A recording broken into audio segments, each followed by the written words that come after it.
Hello students, welcome to the cosmic centre for learning English. This is Shravan sir. आज ये video lecture class 10 के student के लिए है। Nelson Mandela long walk to freedom का part 2। हम लोगों ने अब तक ये देखा था कि वो अपने स्पीच में सबको थैंक्स बोलते हैं, जितने डिग्निटरीज थे, वर्ल्ड लीडर्स, जो इंटरनेशनल गेस्ट्स थे, और फिर वो कहते हैं कि ईश्वर साउथ अफ्रीका पर कृपा बनाए रखे। अब उसके बाद से हम लोग लाइन बाय लाइन समरी और एक्सप्लेनेशन को इस वीडियो लेक्चर में देखेंगे। The policy of apartheid created a deep and lasting wound in my country and my people. कहते हैं ये जो अपार्थाइड पॉलिसी था, अपार्थाइड का पॉलिसी था, रंगभेद का जो नीति था, उसने गहरा, डीप और लास्टिंग मैंने लंबे समय तक रहने वाला घाव पैदा कर दिया हमारे देश और हमारे देश के लोगों में। All of us will spend many years, हम सभी को बहुत वर्ष लग जाएंगे। इफ़ नॉट जनरेशन, अगर पीढ़ियां न लगे तो कम से कम बहुत वर्ष लग जाएंगे। Recovering from that profound hurt, इस गहरे घाव से उभरने में। But the decades of oppression and brutality, लेकिन कहता है कि ये जो सदियों का, दशकों का जो ये प्रताड़ना और जो क्रूरता हुई है, ऑपरेशन में प्रताड़ना और ब्रूटैलिटी में क्रूरता जो हुई है, हैड अनदर अनइंटेंटेड, उसका एक अलग से प्रभाव पड़ा है। अनइंटेंटेड मतलब जो इंटेंशन में नहीं था, इरादा नहीं था, ठीक है, वो घटना घट गई, इरादतन ऐसा कुछ करना नहीं था, लेकिन वो भी साथ साथ होता गया, ठीक है। कहता है कि but the decades of operation, दशकों का जो प्रताड़ना था और क्रूरता था, हैड अनदर, उसका एक दूसरा प्रभाव भी था, अनइंटेंटेड, अनिरादतन effect, and that was that it produced the Oliver Tambos, the Walter Sisulus, the Chief Luthulis, the Yusuf Dadoos, the Bram फिस्चर।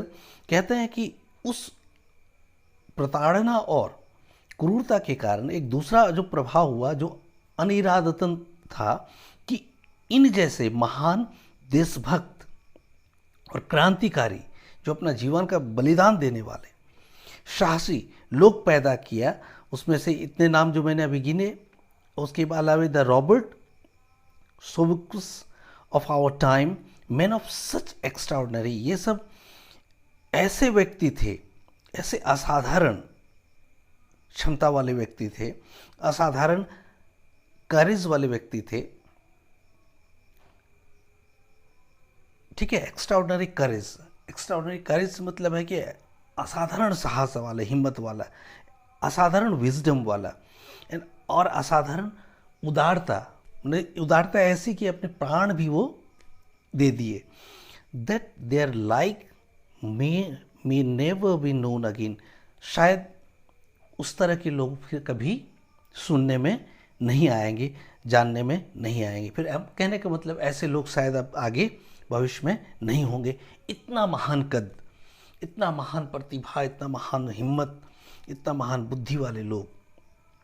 Perhaps it requires such depths of oppression to create such a heights of character, शायद इतने महान चरित्र बनने में शायद इतनी गहराई, प्रताड़ना की इतनी गहराई या भयंकर प्रताड़ना शायद जरूरी था, तभी इतना महान कैरेक्टर बन सका। कहने का मतलब होता है कि वो जो उन लोगों ने प्रताड़ना सही, उन लोगों ने जो क्रूरता सही, उसी के कारण वो इतना हिम्मत उन लोगों में आया, देश के लिए, देश का आज़ादी के लिए, देश की आज़ादी के लिए ये लोग प्राण न्यौछावर करने वाले लोग हुए।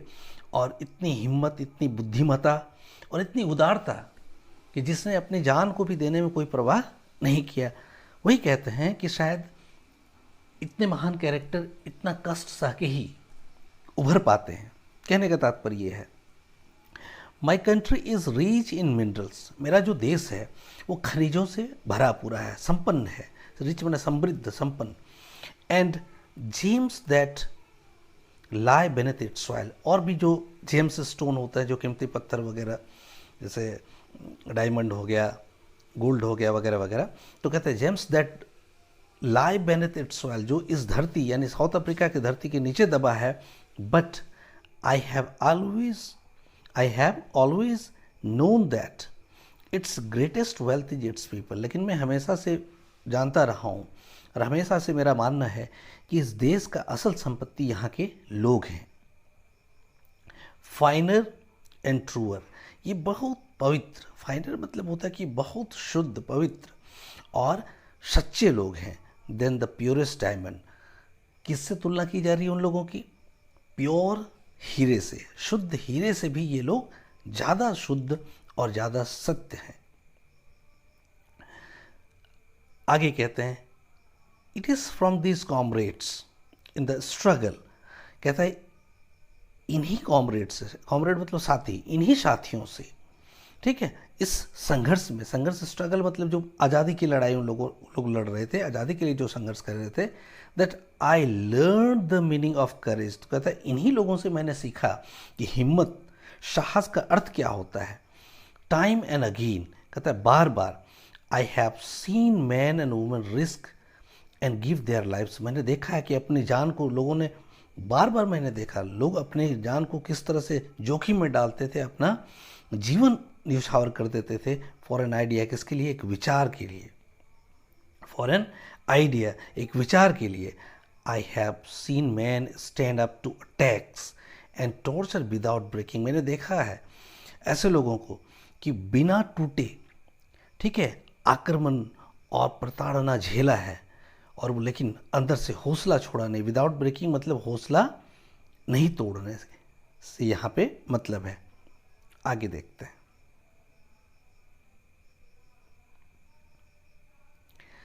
कहते हैं आगे कि I have seen man stand up to attacks.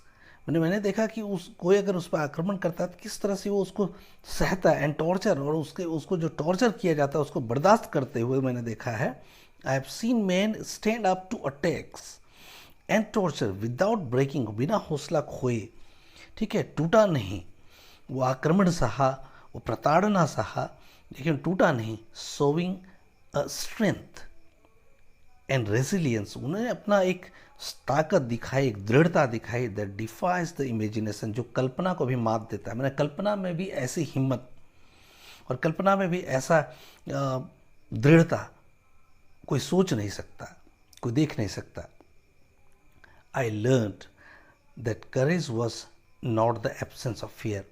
मैंने सीखा, मैंने ये जाना कि वो जो हिम्मत उन लोगों में आई थी, ऐसा नहीं था कि वो उसमें भय का अभाव था, but the Triumph over it में. लेकिन था क्या? भय उनमें था, लेकिन वो उनमें जो हिम्मत दिखी वो ये दिखी कि वो भय पर विजय प्राप्त कर लिए थे. वो भय पर ट्रायम्फ ओवर इट से मतलब वहाँ भय से है, विजय प्राप्त कर लिया था. The brave man is not ही, कहते हैं कि the brave man is not ही, साहसी आदमी वो नहीं होता, who does not feel afraid, जिन्हें डर नहीं लगता, जिन्हें डर नहीं लगता, not feel afraid, but he who conquers that fear. तो साहसी वो होता है, यही कहता है यहाँ पे कह रहे हैं नेल्सन मंडेला कि the brave man is not he who does not feel afraid but he who conquers the fear. कहता साहसी आदमी वो नहीं होता जिसको भय नहीं लगता या जिसको डर नहीं लगता है, बल्कि साहसी आदमी वो होता है जो डर पर जीत हासिल करता है, जो भय पर विजय प्राप्त करता है. फिर कहते हैं कि no one is born hating another person because of the colour of his skin. कहता है कोई आदमी जन्म से ऐसा घृणा लिए पैदा नहीं होता है जो दूसरे रंग के व्यक्ति से घृणा करे. मतलब दूसरे के प्रति जो घृणा का भाव होता है वैसे घृणा का भाव लिए कोई पैदा नहीं होता है, या फिर उसके बैकग्राउंड से किसी का रंग, शरीर की का चमड़े का रंग को देखकर घृणा करना, या उसका बैकग्राउंड किस परिवेश से आता है, किस जाति से, किस समाज से आता है, उससे घृणा जो होता है या उसके प्रति घृणा कोई आदमी जन्म से लेकर नहीं आता है. वही यहाँ पे आगे कह रहे हैं. आगे हम लोग देखते हैं फिर क्या है.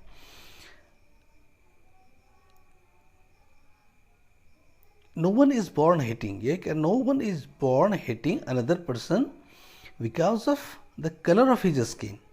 कि उसका कलर कैसा है, या फिर हिज बैकग्राउंड, या कैसे परिवेश से वो आता है, उसका बैकग्राउंड कैसे है, या फिर हिज रिलीजियन, या फिर उसके रिलीजन, उसका धर्म कौन सा धर्म है। इस आधार पर किसी के प्रति जो घृणा आती है, वो घृणा कोई जन्म से लेकर नहीं आता है। People must learn to hate. लोग यहाँ जरूर सीखते होंगे, यहीं आके सीखते हैं, मतलब जन्म के बाद सीखते हैं वो घृणा करना। And if they can learn to hate, they can be taught to love. और अगर कोई घृणा यहाँ सीख सकता है इस दुनिया में आने के बाद, तो उसको प्यार करना भी आता होगा। यानी अगर कोई घृणा करना सीखता है तो वो प्यार करना भी सीखता होगा। ठीक है। For love comes more naturally to the human heart than its opposite. Opposite से मतलब है लव का अपोजिट, यानी हेट, घृणा, हेट्रेड। तो यहाँ पे कह रहे हैं कि अगर कोई यहाँ आके ही घृणा करना सीखता है तो यहाँ आके वो प्यार करना क्यों नहीं सीखता? क्योंकि मनुष्य के हृदय के लिए प्यार का आना आसान है बनिस्बत की घृणा उसके हृदय में आए। हृदय में प्यार का प्रवेश आसान है तुलनात्मक रूप से कि हृदय में घृणा का प्रवेश। कि तुम्हारे मन में किसी के प्रति घृणा आए तो वो जितना कठिन है, उतना कठिन तुम्हारे हृदय में किसी के प्रति प्रेम आना नहीं है। मतलब प्यार, प्रेम जो है स्वाभाविक आपका गुण है मनुष्य का। वही कह रहे हैं यहाँ पे। आगे कहते हैं कि even in the grimmest times in prison, कहता है कि मेरा जो सबसे बुरा समय, सबसे खराब और गंभीर समय मेरा था कहाँ पे? प्रिजन में, कैद खाने में मेरा। When my comrades and I were push to our limits, जहाँ हमें इतना सताया गया कि वो हद, सर से पानी सर से बाहर या सर से ऊपर निकल चुका था। मैंने जब उससे ज़्यादा प्रताड़ना या उससे बुरा समय हम लोगों का नहीं हो सकता था। कॉमरेड मैंने साथी, मैंने मेरे और मेरे साथियों के साथ उस हद तक बर्ताव किया गया जो लिमिट को क्रॉस कर गया। उस स्थिति में भी, वहाँ भी कहते हैं कि I would see a glimmer of humanity, वहाँ भी मुझे मानवता की एक झलक, एक किरण दिखाई पड़ रही थी। In one of the guards, उन बहुत सारे वहाँ जो सिक्योरिटी गार्ड्स थे उनमें से किसी एक में, वन ऑफ द गार्ड, मतलब कि सब लोग तो क्रूरता से पेश आ ही रहे थे, लेकिन उसमें भी कहता कि कोई एक के मन में जो मुझे मानवता का भाव दिखा, वही एक आशा की चिंगारी मेरे लिए थी। Perhaps just for a second, कुछ क्षण के लिए सही, कुछ सेकेंड के लिए सही ऐसा दिखता था। But it was enough to reassure me and keep me going, और वही मेरे लिए पर्याप्त था कि मैं जज्बे के साथ उसको झेल पाया और इस उम्मीद में कि एक दिन मानवता की विजय होगी, एक दिन मानवता की विजय होगी। और फिर आगे कहते हैं वो, man's goodness is a flame that can be hidden but never extinguished. कहता है कि मेन्स गुडनेस माने आदमी का जो अच्छाई होता है वो ऐसा लौ होता है। आग का जो फ्लेम होता है ना, आग जब जलाता है तो उसका लौ होता है ना, लौ समझ रहे हो ना, फायर उसमें जो जल रहा होता है। तो वही कहता है कि man's goodness is a flame, ठीक है, दैट कैन बी हिडन, वो छुपाया तो जा सकता है लेकिन वो बुझाया नहीं जा सकता है, वो बुझाया नहीं सकता। अच्छाई ऐसी चीज होती है। फिर वो आगे कहते हैं, इन life every man has twin obligations. कहता है जीवन में हर व्यक्ति का दो जिम्मेदारियां होती हैं। Obligations to his family, to his parents. देखिए कहता है in life every man has twin obligation. Twin मैंने दो ऑब्लिगेशंस मतलब जिम्मेदारी, ठीक है, कर्तव्य। दो कर्तव्य होते हैं। एक तो होता है ऑब्लिगेशंस टू हिज फैमिली, पहला ऑब्लिगेशन होता है, पहला कर्तव्य होता है अपने परिवार के प्रति।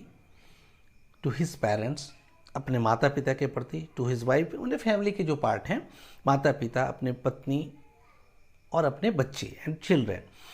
And he has an obligation to his people. और दूसरा उनका जो कर्तव्य होता है अपने लोगों के प्रति, माने अपने देश के लोगों के प्रति, अपने समुदाय के प्रति, ठीक है, अपने समाज के प्रति। हिज कंट्री, अपने देश के प्रति। इन अ सिविल ह्यूमन, कहता है जहाँ सभी लोग होते हैं, जहाँ पे सभी लोग होते हैं, वहाँ कहता है कि सोसाइटी, जहाँ सभ्य समाज होता है, each man is able to fulfil those obligations, वहाँ हर व्यक्ति अपना ये दोनों ही जिम्मेदारियाँ बखूबी निभाता है according to his own inclination. Inclination से मतलब होता है कि जैसे उसकी परंपरा होगी, जैसे रीति रिवाज, या फिर, और आगे कहते हैं कि एन एबिलिटीज, अपनी क्षमता के अनुसार, जैसा उसका परिवेश है, जैसे सोच है, जैसा समझ है, जैसा परंपरा है और जैसे क्षमता है, उस आधार पर दोनों ही जिम्मेदारियां वो निभाता है एक सभ्य समाज में।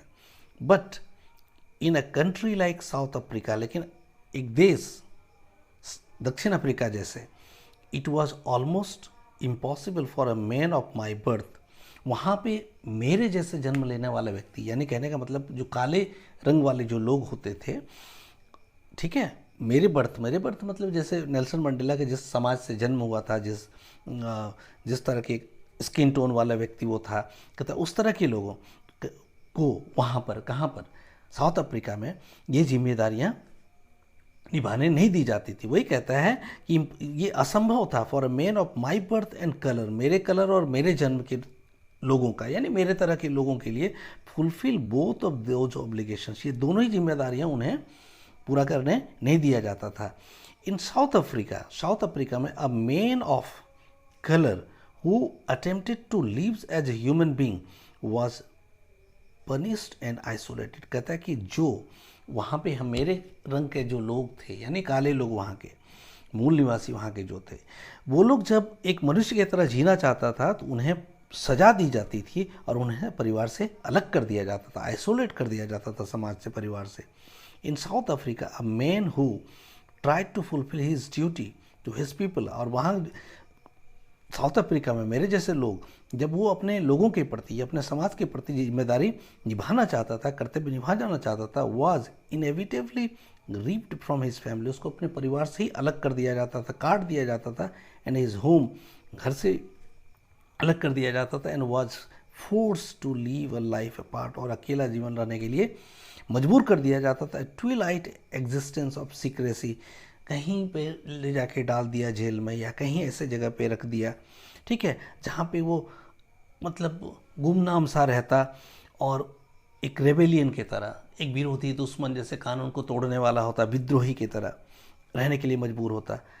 आई did not in the beginning choose to place my people above my family, प्रारंभ में कहता कि पहले मैं अपने परिवार से ज़्यादा समाज के लोगों को महत्व नहीं देता था। प्रारंभ में मैं अपने परिवार से समाज के लोगों को ज़्यादा महत्व नहीं देता था। फिर कहते हैं आगे,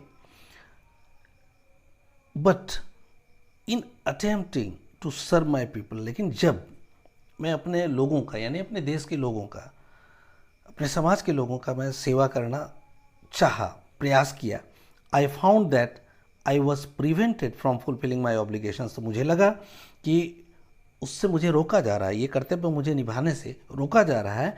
एज ए सन, एक पुत्र के रूप में, एक भाई के रूप में, एक पिता के रूप में, ठीक है, कहता है ये जो ऑब्लिगेशंस, कर्तव्य, एक पुत्र के रूप में जो कर्तव्य होता है, अ ब्रदर, एक भाई के रूप में जो कर्तव्य होता है, अ फादर, एक पिता के रूप में जो कर्तव्य होता है, एंड हस्बैंड, एक पति के रूप में जो कर्तव्य होता है, ये कर्तव्य मैं जब निभाने की कोशिश की तो मुझे लगा कि मुझे रोका जा रहा है इसमें, ठीक है, ये कर्तव्य मुझे निभाने नहीं दिया गया।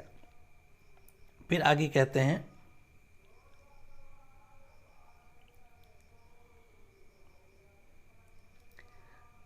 आई was not born with a hunger to be free, मैं जन्म से स्वतंत्रता का भूख लिए पैदा नहीं हुआ था। I was born free in every way, मैं तो हर तरह से स्वतंत्र ही पैदा हुआ था।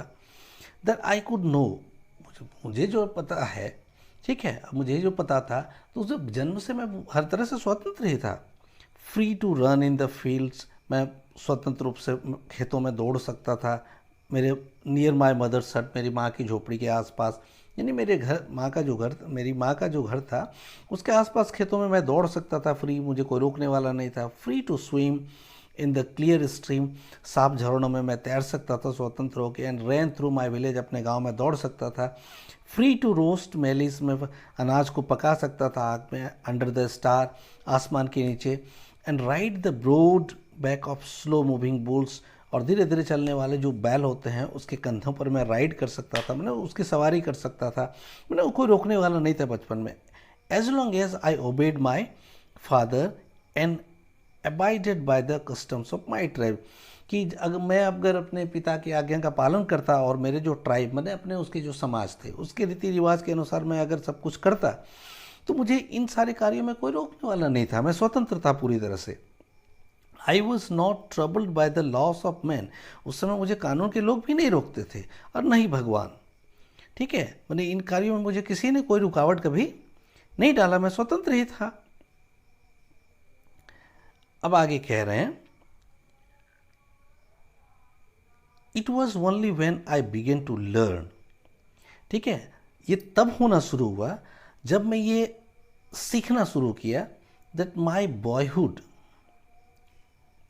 Boyhood freedom was an illusion की, जब मुझे ये लगा कि मेरा बचपन का जो स्वतंत्रता था ना वो एक भ्रम था। इल्यूजन मतलब क्या होता है? भ्रम।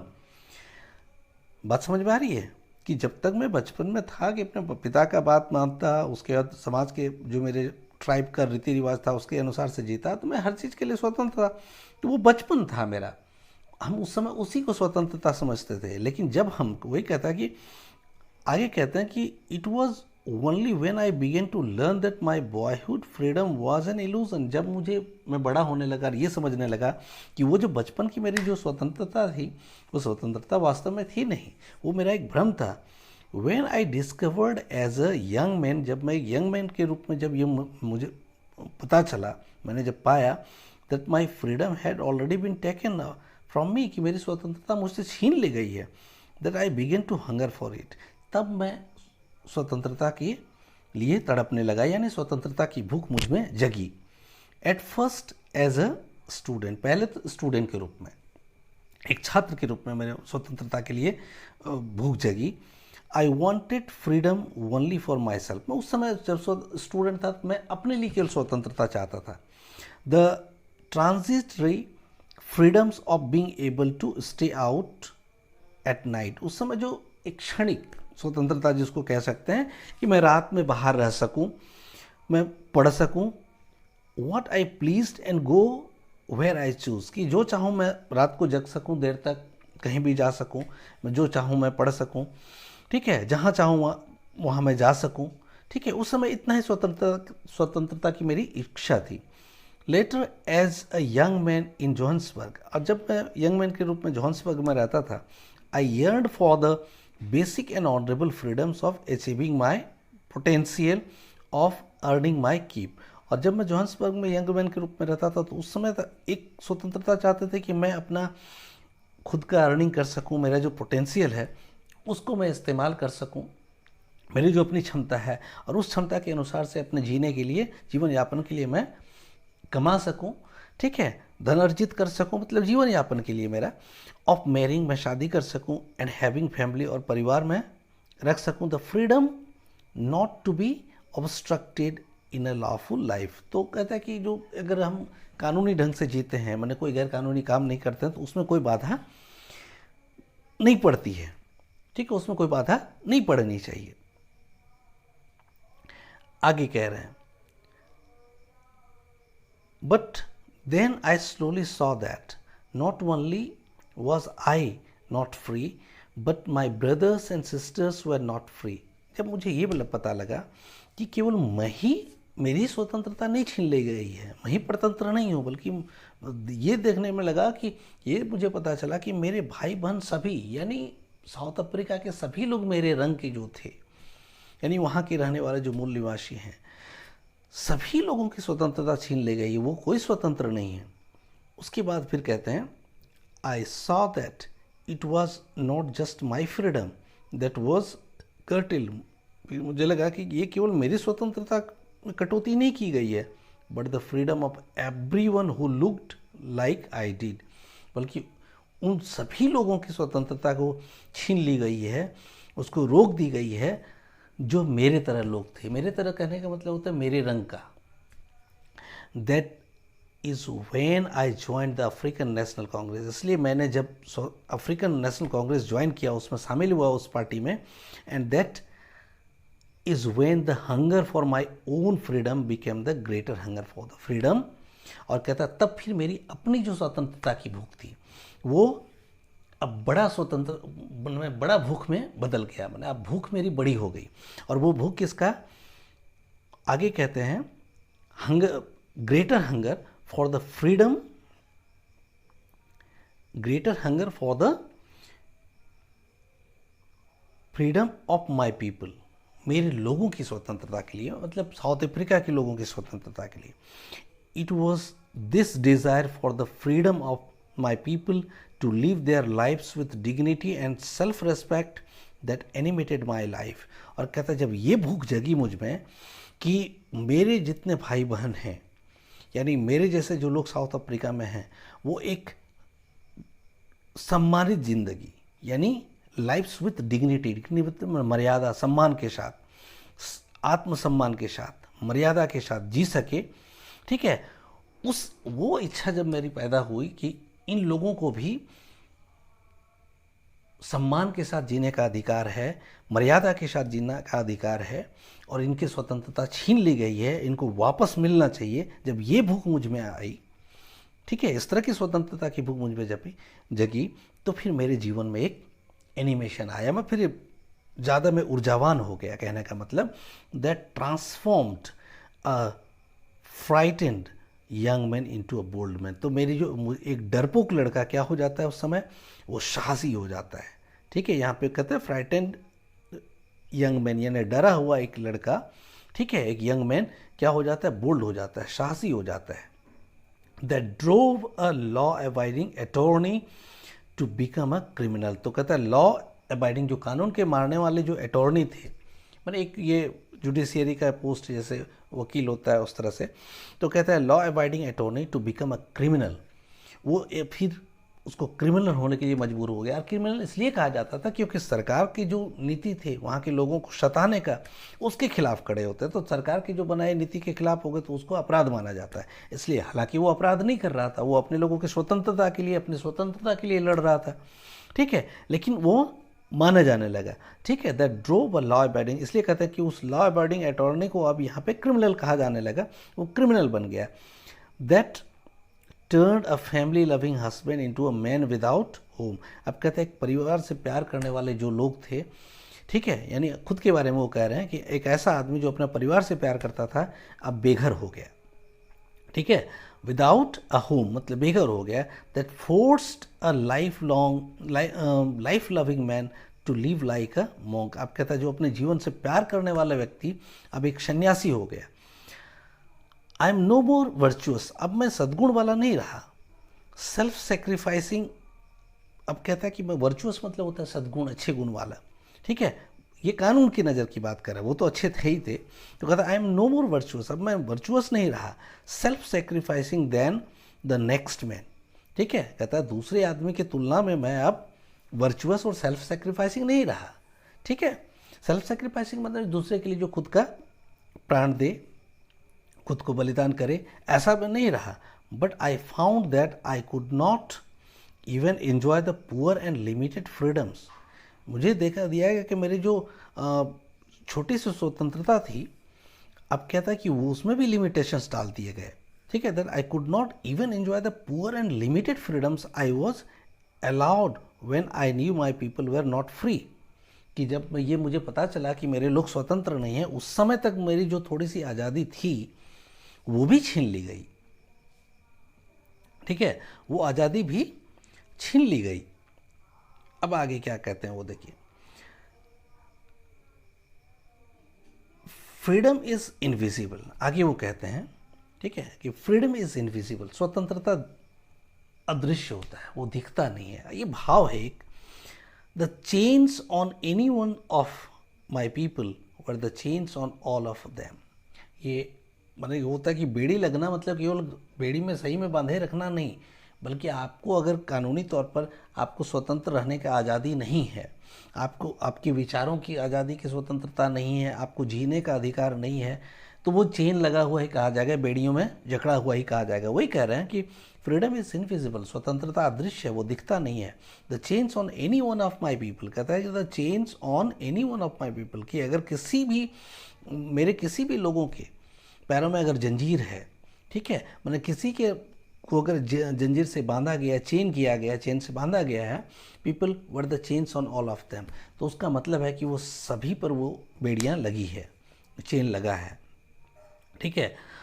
आगे कहते हैं the chains on all of my people were the chains on me, तो मेरे किसी भी लोगों को अगर बेड़ी में जकड़ा गया है, उसको चेन से बांधा गया है, ठीक है, तो वो चेन मेरे लिए भी है, यानी वो बंधन मेरे भी पैरों में है, यानी मैं भी उस चेन से जकड़ा हुआ हूँ। I knew that the oppressor must be liberated just as surely as the oppressed, मुझे लगा, ठीक है, कहता है आई न्यू, मैं ये जानता था कि जो सताने वाले हैं उसको भी स्वतंत्र होना चाहिए, जैसे कि जो लोग सताए जाते हैं उसकी स्वतंत्रता की ज़रूरत है। किसी को परतंत्र बना के उसको अगर सता रहे हैं, तो जो आदमी उसको सता रहा है उसको भी स्वतंत्र होने की ज़रूरत है, जैसे कि जो परतंत्र है उसको स्वतंत्र होने की ज़रूरत है। उनका कहने का भाव होता है कि अगर वो किसी को सता रहा है तो उसके पीछे वो भी किसी भाव विचार के बंधन से या उसकी परतंत्रता में है, जिसके कारण मजबूर होकर वो किसी को सताने के लिए मजबूर है।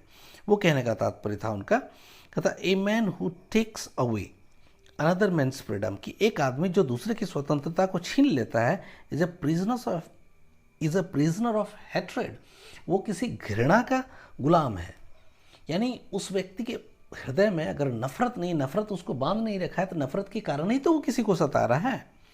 ऐसा है, किसी की स्वतंत्रता छीन रहा है तो उसके प्रति उसको नफरत है, तो वो नफरत का कैदी है, ठीक है, उसका कैदी तो वो है ही है, लेकिन जो किसी को कैद कर रहा है वो भी खुद कैद है, किसमें, नफरत के कैद में वो बंद है। He is locked behind the bars of prejudice and narrow mindedness, वो भी सलाखों के पीछे है, और वो किसका सलाखों के पीछे, पूर्वाग्रह और संकीर्ण मानसिकता का। ये प्रिजुडिस मना होता है पूर्वाग्रह, और नैरो माइंडेडनेस मतलब होता है संकीर्ण मानसिकता, जिसकी मानसिकता बड़ी सोच छोटी होती है।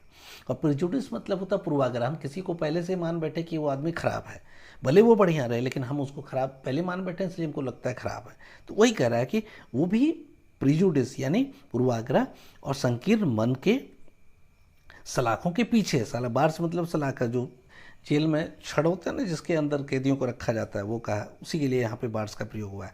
कहता आगे कहते हैं कि आई am not truly free if I am not truly free if I am taking away someone else freedom, कहता है मैं भी वास्तव में स्वतंत्र नहीं हूँ, ट्रूली फ्री मतलब वास्तव में स्वतंत्र नहीं हूँ अगर मैं किसी की स्वतंत्रता छीनता हूँ।